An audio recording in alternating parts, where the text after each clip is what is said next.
In front of me is R2 Ultra, and today I would like to show you how you can operate voice recorder. Begin by finding Recorder app and tapping on it. Then select Allow in all available pop-ups and use red button to start recording. As you can see, recording is on. To pause it or unpause it, use the same button. To delete it right away, click on this pin on the left and confirm your choice in the pop-up. To end it and save it though, click on the square on the right.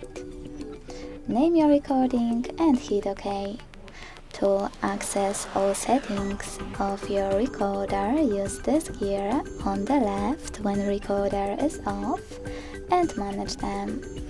To find a list of your recordings, click on those three lines instead. To play one of them, click on it, choose Allow, and to stop, go back.